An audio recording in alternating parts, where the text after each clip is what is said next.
আমি জানি ওরা তোমাকে বিষ খাইয়ে জোর করে সই করিয়ে নিয়েছিল দানপত্রে, কিন্তু তুমি তো সে কথা বলছো না বাবা।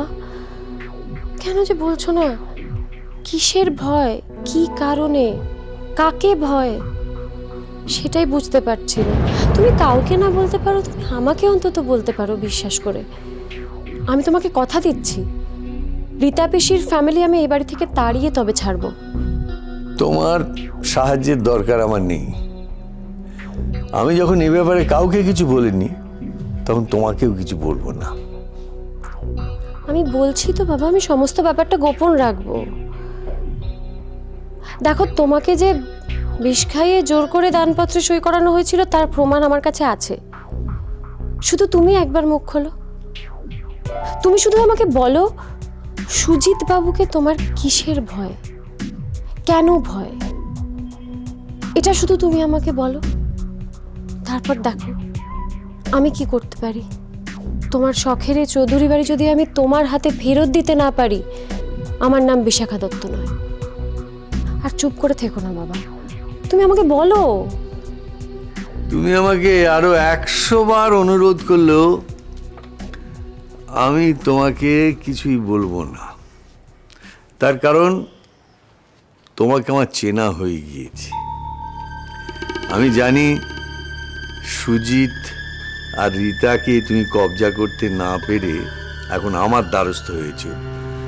ভেবেছো আমার কাছ থেকে যদি কোনোভাবে কথাগুলো বের করে নিয়ে তারপর ওদের তাড়িয়ে দিয়ে সুদীপ আর তুমি এই বাড়িটা গ্রাস করবে, কিন্তু তা হওয়ার নয়। তুমি এখন যাও। আমি কিন্তু একেবারে সাদা মনে জিজ্ঞেস করতে এসেছিলাম তোমাকে কথাটা। বললে তোমারই উপকার হতো, বললে না। উপরন্তু আমাকে অপমান করলে, ঠিক করলে না এটা। এত দুঃখের মধ্যে আমার হাসি পাচ্ছে। তোমার তো মানই নেই যে অপমান করব। তোমার মতলব আমার জানা হয়ে গেছে, তুমি যাও। আদিত্য নারায়ণ চৌধুরী, বিশাখা দত্ত শত্রুতা কতটা ভয়ঙ্কর হতে পারে সেটা আপনি খুব শিগগির বুঝতে পারবেন।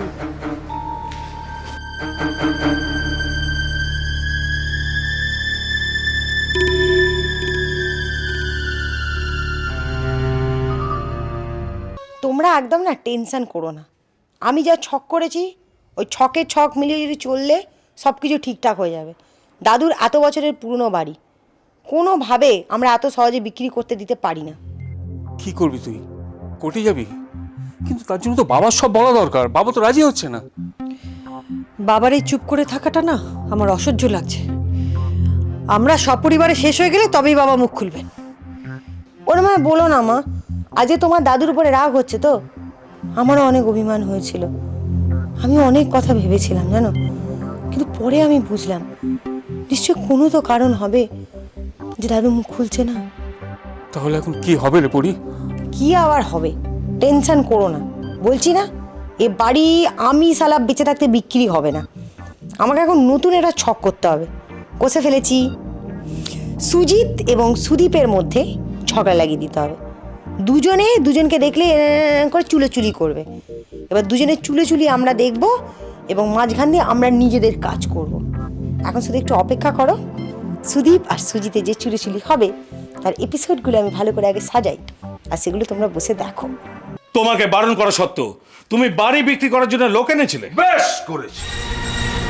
আপনি প্রমোটার ফিট করতে পারেন আর আমি লোক আনতে পারি না? না পারো না, কারণ কাগজে কলমে বাড়িটা আমার। তুমি কে? তুমি কে? হু আর ইউ? আর যদি কোনোদিন শুনি তুমি বাড়ি বিক্রি করার জন্য লোক এনেছিলে, তাহলে তার সামনেই তোমাকে আমি বেইজ্জত করে দেব। একদম নয়। আগে নিজের ইজ্জত সামলান, তারপরে আমার ইজ্জতের কথা বলবেন। স্ত্রী ছেলে মেয়ে মানে না, পুলিশের খাতায় নাম আছে, তার আবার ইজ্জত। তুমি ভুল করলে। আমি চাই না আমাকে কেউ মানুক, আমি চাই সবাই আমাকে ভয় পাক। তাই তো পাচ্ছে, দেখছো না? আদিত্য নারায়ণ থেকে শুরু করে তুমি অবধি সকলে আমাকে কেমন ভয় পাও। আমি আপনাকে ভয় পাই? পাও? কি হাই এস্টিম নিজের প্রতি, আমার না হ্যাঁ হ্যাঁ করে হাসতে ইচ্ছে করছে। আমি আপনাকে ভয় পাই। কি ইচ্ছে করছে জানেন? সেদিনকে যদি আপনার কপালে দুটো দানা ভরে দিতাম তাহলে আমার এত আফসোস হতো না। এখন আফসোস হচ্ছে সেদিকে কেন দুটো দানা ভরে দিলাম। আফসোস আমারও হচ্ছে শুধু, কারণ দুধ কলা দিয়ে আমি তোমাদের এ বাড়িতে এনেছিলাম, জামাই আদরে রেখেছিলাম, তার প্রায়শ্চিত্ত আমাকে এখন করতে হবে। যেমন আদর করে এনেছিলাম তেমনি লাথি মেরে বাড়ি থেকে। মুখ সামলে কথা বলবেন। আমি এই বাড়ির অর্ধেক শেয়ার নিয়ে এখানে এসেছিলাম, ভুলে যাচ্ছেন বোধহয়। এই বাড়ির সঙ্গে আমার একটা রিলেশনশিপ আছে। এই বাড়ির কারুর অপমান মানে আমার অপমান, সেটা আপনি ভুলে যাচ্ছেন। মানতে না বললে মেনো না, এ বাড়ি আমি বিক্রি করে দেব। বাড়ি বিক্রি করবে? আরে দানপত্রে জোর করে সই করে নিলে বাড়ি আপনার হয় না, সব সম্পত্তি আপনার হয় না। তার জন্য একটা দলিল লাগে। আছে আপনার কাছে দলিল? নেই। বাড়ি বিক্রি করবে, বাড়ির মালিক। আগে দলিল আনুন, তারপরে বড় বড় কথা বলবেন। তার আগে আপনার আর আমার স্ট্যাটাস ওই 19-20। পাবো, দানপত্র যখন পেয়ে গেছি তখন দলিলে পাবো, সেটা নিয়ে তোমাকে চিন্তা করতে হবে না। তুমি দেখো কত তাড়াতাড়ি সম্ভব এ বাড়ি ছেড়ে চলে যেতে পারো। এই বাড়ি ছেড়ে আমরা নয়, যাবেন আপনারা। আমি প্রমোটারকে পরিষ্কার বলে দিয়েছি, এই বাড়ির একমাত্র ওনার আমি। এই বাড়ির অন্য কোনো শেয়ার হোল্ডার নেই। শুধু প্রমোটার কেন, তুমি মনুমেন্টের মাথায় চড়ে মাইকে ফু দিয়ে বললো আমার কিচ্ছু এসে যাবে না, বাড়ি ছেড়ে তোমাদের চলে যেতেই হবে। পিস্তল দিয়ে সেদিন ভয় দেখিয়ে পার পাওনি বলে বউকে পাঠালে আমার পায়ে ধরতে। ছে! একদম বাজে কথা বলবেন না। আমার বউ গিয়েছে আপনার পায়ে ধরতে না। সালা লায়ার, চিটার, একদম শেষ করে দেবো। কোনো শেষ ইচ্ছে থাকলে বলতে পারেন, পূর্ণ করে দেবো সেই শেষ ইচ্ছে। বলুন, আমার শেষ ইচ্ছা তোমার মৃত্যু। পারবে তো মরতে? ফার্দার যদি কোনোদিন শুনি তুমি কোনো লোক এনেছো, থার্ড পার্টি এনেছো, প্রমোটার এনেছো, তাহলে সেটাই হবে তোমার শেষ দিন। It's final. দেখা যাবে।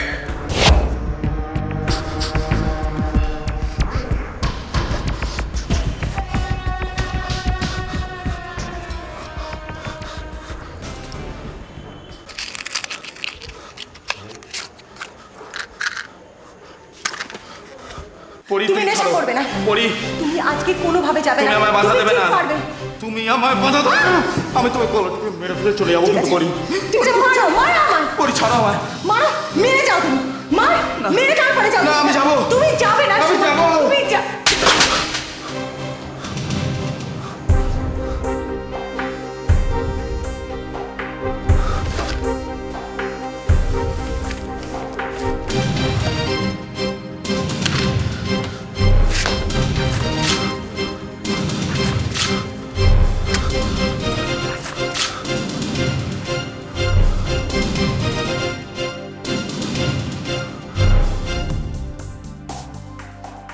না, আমাকে মনে জোর করে নেশা ছাড়তেই হবে। পরীকে দুঃখ দিয়ে নিজের আনন্দের জন্য নেশা আমি করবো না। হবে, কয়েকদিন কষ্ট হবে, কিন্তু একবার ছেড়ে যেতে পারলে তো আমারই ভালো।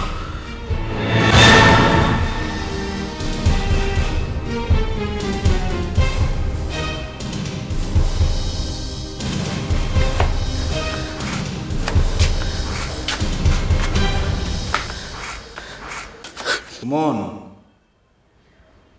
দামি জিনিসটা ফেলে দিচ্ছ? তোমার তো কষ্ট হচ্ছে, ওটা তুলে নাও, ওটা জ্বালাও, কয়েকটা টান, তারপর সারা পৃথিবী তোমার হাতের মুঠোয়। তুলে নাও, তোর কষ্ট হচ্ছে সুমন।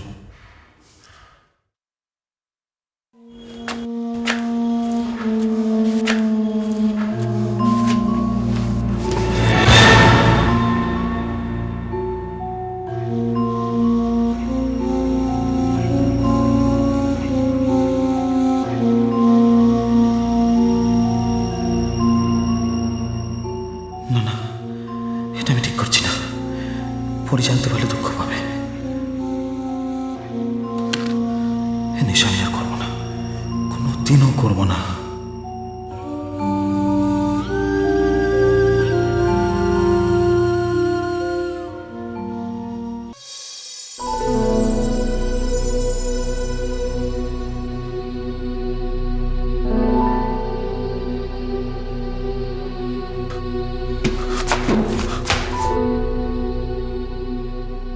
আরে আরে আরে কি করছো? ওটা ফেলছো কেন? ফেলো না।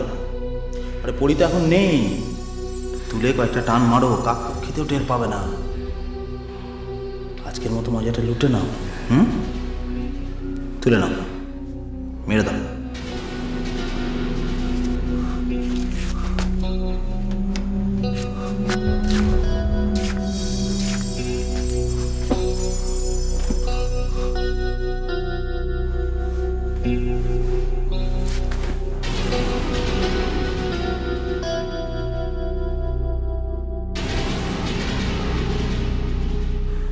পারবো না পড়ি, আমাকে ক্ষমা করে দিও।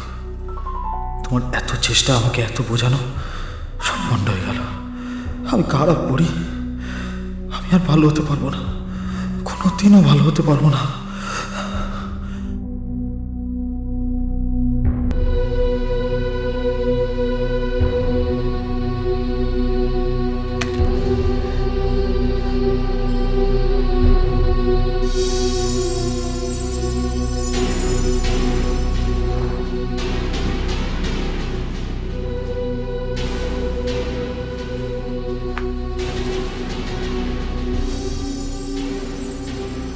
নাও ধরো সিগারেটটা, নাও ধরো। কেন এত কষ্ট করছো শুধু শুধু সুমন? কেন করছো? এত দিনের নেশা, এত দিনের অভ্যেস, আমি দেখতে পাচ্ছি তো তোমার কষ্ট হচ্ছে। জাস্ট একটা টান, একটা টান, তোমার সব কষ্ট এক্ষুনি দূর হয়ে যাবে। নাও, ধরো ধরো ধরো।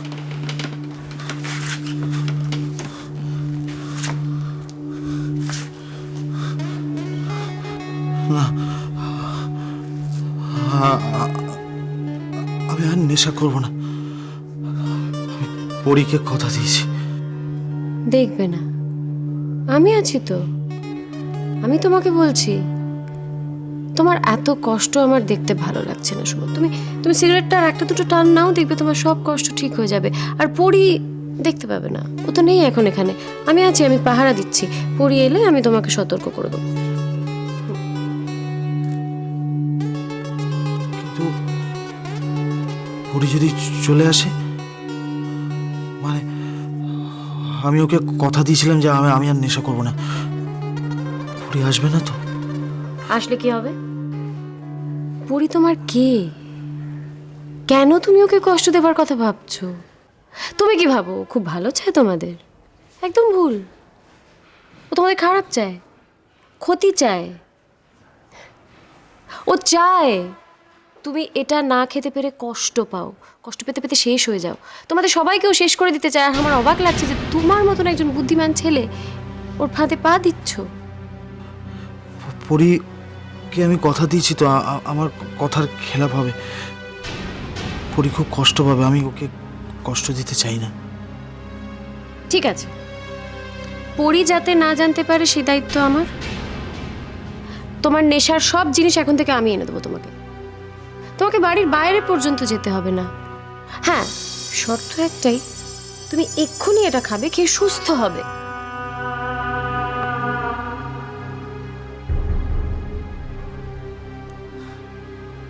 আমি পারবো না। পরী আমাকে অনেক অনেক কষ্ট করে টাকা জোগাড় করে দিয়েছিল যাতে আমি নেশা ছাড়তে পারি। আমি পরীর সাথে বেইমানি করতে পারবো না, কিছুতেই পারবো না।